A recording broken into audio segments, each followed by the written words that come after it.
I'm very grateful for this opportunity to debate my opponent. It was not actually a debate in forum, but it was so obvious to everybody here in this room and outside that we need a change in South and Brooklyn. And change is coming, November 7th. We need safe streets. He doesn't even want to talk about safety, public safety. He doesn't want to talk about migrant crisis. I do. Because he's lost, in my opinion, completely. So I'm very happy. I believe I won this discussion, I won this forum, this debate on issues. And I'm very proud to be endorsed by 4 major police unions, New York City Organization of Municipal Retirees, but even more important, by thousands and thousands of voters all over Southern Brooklyn, from every possible community. I'm very proud of the race I'm running, and I'm very proud of my campaign. Right, but your thoughts on the questions, do you think the questions were fair at this forum? Do you think they I believe it was very strange that forum sponsored, I already said it, by AARP, a very important, influential organization for advocating for seniors, decided not to include in this forum questions about most pressing issues of the day for every New Yorker, public safety and migrant crisis. These 2 questions were never asked, so I was almost forced to talk about it. Right, and your thoughts, have you met with constituents, because obviously your district's kind of swapped earlier this year. Have you met constituents in Bay Ridge? What they have been telling you? Of course. I'm meeting constituents all over the district, including in Bay Ridge. I'm knocking doors. I'm going on every parade, festival, and event, and I'm talking to them every day. Everybody wants safe streets, want to support NYPD, want to do everything possible that criminals held accountable, not released to the street next morning. And we don't want to, like my opponent did, we don't need to release additional thousands of criminals to the street and to even pay for it from taxpayers' money. All small businesses want support from city council. My opponent voted for more taxes and more fines for small businesses. So I strongly believe we need to support our small businesses. And also we need to support, today it was mentioned several times, our municipal retirees, their health care. I'm very proud to be endorsed by their organization. So people want safe streets, and I'm fighting for this as councilman, and my opponent doing completely opposite. He's making us less safe every day. Your opponent said that you just have a list of problems. You don't have a list of solutions to those problems. What is your response to that message? He mentioned a lot of millions of dollars.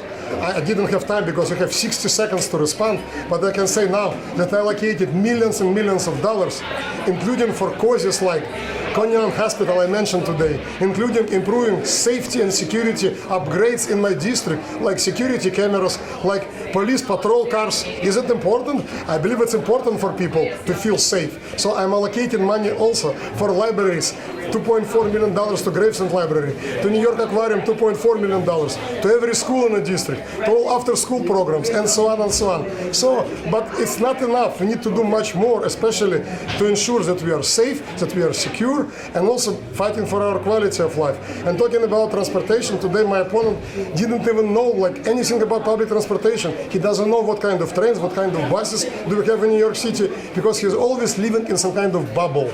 I live outside of this bubble. I talk to people, I love talking to people, I love to serve people, and that's why I strongly believe I'm going to win this race on November 7th. Okay, you were at a rally yesterday at Cannonball Park by the Verrazano Bridge.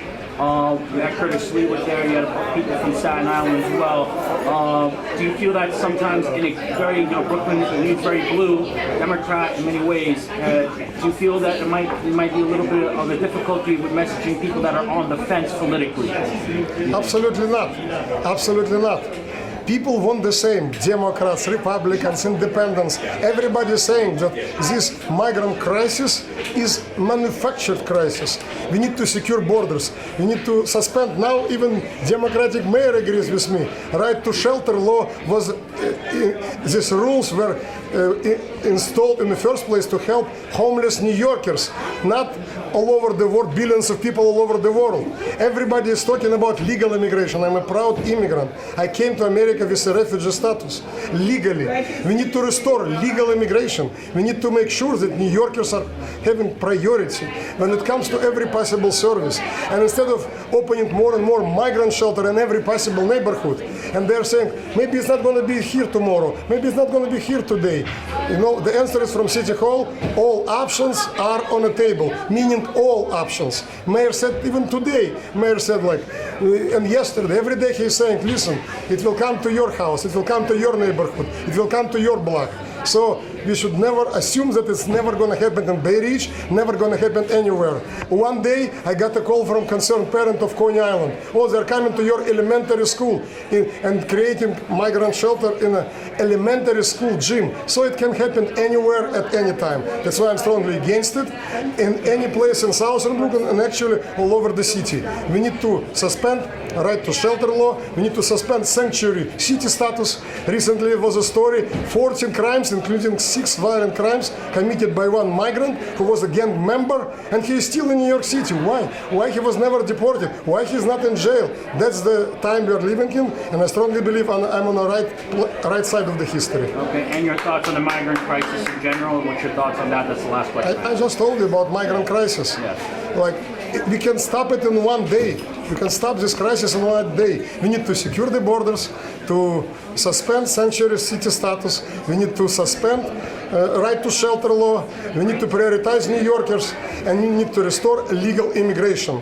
And instead of, like my opponent, asking for spending more and more money for migrant shelters, for migrant services, we need to prioritize New Yorkers instead of giving them migrants who 30 days in New York City and work authorization to vote in municipal elections. That's his idea. He sponsored it and he voted for it. I'm totally against it.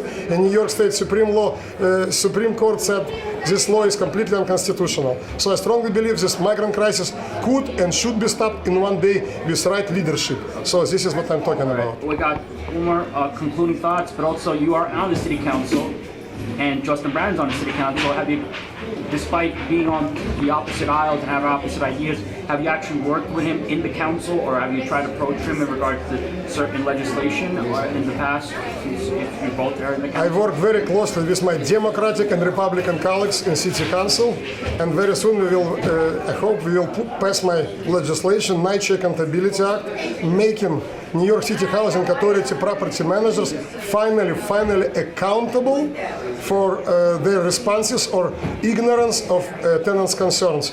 And I'm prime sponsor of many bills and resolutions that he's also co-sponsoring.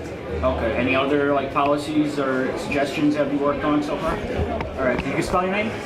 Ari Kagan, Councilman Ari Kagan, 47th District, proudly representing communities in Southern Brooklyn. All right. Thank you very much.